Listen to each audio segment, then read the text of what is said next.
Here's something that nobody in the fitness industry wants to say out loud. The training program that built your strength in your 30 seconds, the one with the heavy compound lifts, the aggressive volume, the 6-day-a-week grind, that same program is now quietly destroying your body. Not dramatically, not all at once. Just a slow, invisible erosion of muscle, joint health, and hormonal balance. And most men over 60 have absolutely no idea it's happening. I'm Marcus Reed. I'm 58. I played professional football for over a decade. I've spent the last 15 years training men specifically in the 50 to 70 age range. And I'm telling you right now, the biggest mistake I see every single week is men walking into the gym and training like they're still 32. Here's the science behind why that's a problem. After 60, your testosterone levels have dropped an average of 40 to 50% from their peak. Your cortisol, the stress hormone, clears your system more slowly. Your mTOR signaling pathway, which is essentially your body's switch for building muscle, becomes less sensitive to training stimulus. And your myostatin levels, a protein that literally suppresses muscle growth, begin to rise. Your biology has shifted. Your training must shift with it. In this video, I'm going to show you 3 specific changes, 3 precise pivots in how you train, that work with your older biology instead of against it. You'll learn the exact protocol, the exact mechanism behind it, and why it's actually safer for your joints than what you're probably doing right now. And at the end, I'm going to give you one bonus habit, what I call the force multiplier. That doubles the effectiveness of everything else in this script. If you take nothing else from this, take that. Let's get into it. 1. The volume trap, why more sets are now working against you. Meet David, 63 years old, former college wrestler. When David came to me 2 years ago, he was doing 5 to 6 sets per exercise, 4 days a week, just like he had for 30 years. He was exhausted all the time. His knees ached.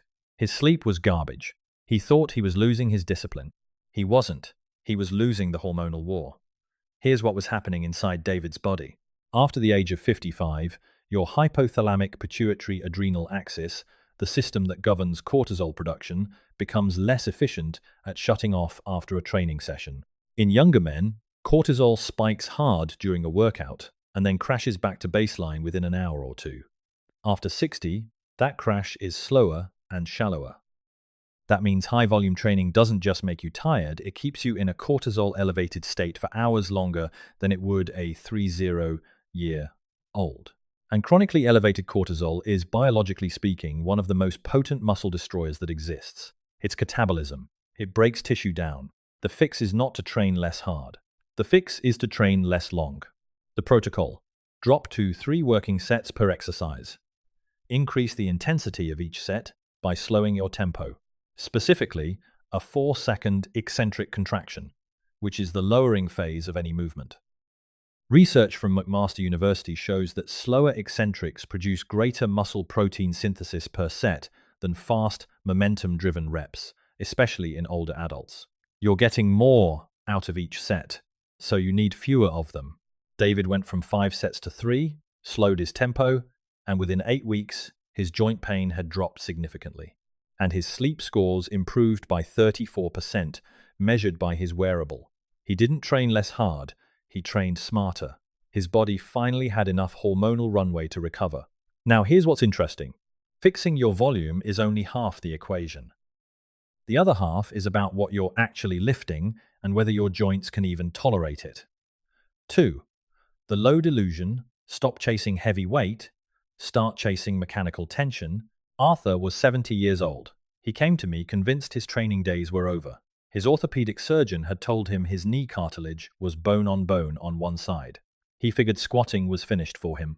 Arthur was wrong, but not for the reason you might think. The science here is counterintuitive, and it's one of the most important things I'll say in this entire video.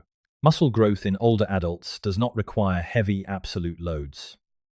It requires adequate mechanical tension, which is a different thing entirely. Mechanical tension is the force placed on a muscle fiber during a contraction, and you can produce significant mechanical tension with loads as low as 30% of your 1-rep maximum, provided you take the set close to muscular failure. Your muscle does not know how much the barbell weighs. It only knows how hard it's working. This matters enormously for joint health.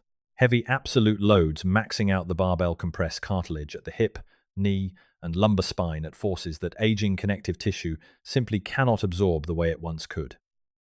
Synovial fluid production, which lubricates your joints, decreases with age. Collagen synthesis slows.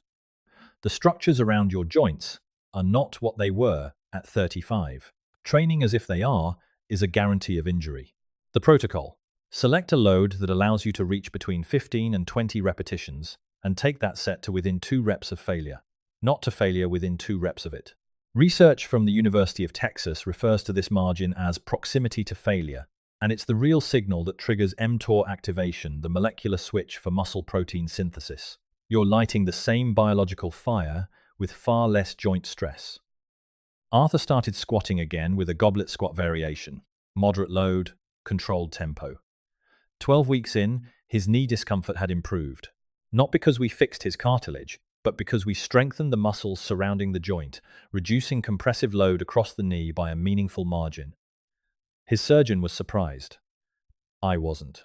But here's what David, Arthur, and almost every man I've trained have gotten wrong next. And it's the 3 change that most people never make, because nobody talks about it. 3.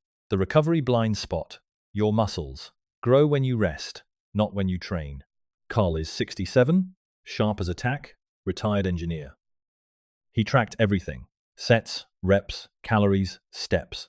But he trained 6 days a week because he'd read that consistency was the key to results. Carl had consistency. What he didn't have was muscle growth. He'd been stuck at the same weight and the same body composition for 2.5 years. The problem wasn't his training, it was his biology of recovery. Here's the mechanism. Muscle protein synthesis, the actual process of building new muscle tissue, peaks roughly 24 to 48 hours after a training stimulus and then returns to baseline.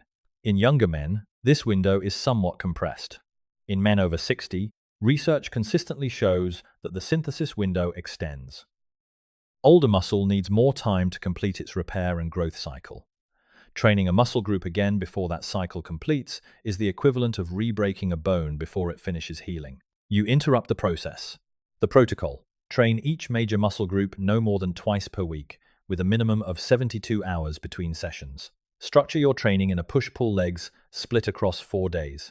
This gives every muscle group, at minimum, 3 full days of recovery before it's loaded again. Within each training day, your total workout duration should cap at 45 to 55 minutes. Why? Because research from the Karolinska Institute in Sweden found that training sessions exceeding 60 minutes in older men produce a net catabolic hormonal environment. Your cortisol rises faster than your anabolic hormones can compensate. 50 minutes of focused, purposeful training beats 90 minutes of diminishing returns every single time. Carl dropped from 6 days to 4. He was skeptical. After 6 weeks, he had added measurable muscle mass for the first time in 2 years. His recovery wasn't a weakness, it was the missing ingredient. Before the bonus, I want to ask you something real. What's the one part of your training or your recovery that you've been ignoring? Or that you've been doing out of pure habit because it's what you always did? Drop it in the comments right now. Not a general answer. Be specific. Tell me your biggest training challenge at your age. I read every single one, and your comment might become the basis of the next video on this channel. Everything I've told you, the reduced volume, the moderate loads, the extended recovery, it all depends on one biological process working efficiently: protein synthesis. And here's where most men over 60 silently sabotage themselves without realizing it. They undereat protein dramatically. I'm not talking about eating chicken and eggs. I'm talking about the distribution of protein across the day. Here's why this matters. On a cellular level, there's an amino acid called leucine. It's the one primary trigger for mTOR activation in skeletal muscle. Think of leucine as the key that starts the engine of muscle growth. Research from the University of Arkansas shows that each meal needs to contain a minimum of 2.5 to 3 grams of leucine to trigger a meaningful mTOR response in aging muscle, significantly more than what's required in younger men. That threshold translates to roughly 35 to 45 grams of high-quality protein per meal, depending on the source. Most men eat 15 grams at breakfast, maybe 20 at lunch, and then compensate with a large dinner. That pattern, biologically, misses the leucine threshold twice a day. You're only triggering meaningful muscle protein synthesis at one meal instead of three. The force multiplier habit is this. Restructure your protein intake so that every main meal, breakfast, lunch, and dinner contains at least 35 grams of quality protein. No supplements required. Eggs, Greek yogurt, cottage cheese, lean meats, legumes combined with grains, these all work. This single change, layered on top of the 3 training changes I've outlined, has produced more visible physical transformation in my clients over 60 than any other single intervention. Not because it's complicated, because it aligns with the exact biological mechanism your body uses to build muscle at this stage of life. Here's the truth about why most men over 60 don't make progress in the gym. It's not motivation. It's not testosterone. It's not even age. It's information. They're using a user manual written for a 30-year-old body inside a 60-year-old machine. And nobody ever gave them the updated manual. You just got it. 3 changes. Lower volume with slower tempo. Moderate load with proximity to failure. Extended recovery with a 7-hour minimum. Plus, the force multiplier protein distribution across every meal. That's the full system. It's built on the actual biology of aging muscle, not on marketing, not on nostalgia for how you used to train. The men who make these changes, the ones I see in my gym every week, they don't look like they've accepted aging. They look like they've outsmarted it. At 63, at 67, at 71, they're moving better, recovering faster, and building strength that frankly embarrasses men 20 years younger. That's not an accident. That's biology working for you instead of against you. The fact that you're still here, at the end of this, tells me something about you. You're not looking for shortcuts. You're looking for real answers. That puts you in the top 5% of men your age who are actually doing something about their health, not just complaining about it or accepting the slow decline as inevitable. It is not inevitable. Strong doesn't have an expiration date. It has a protocol. Now go use it.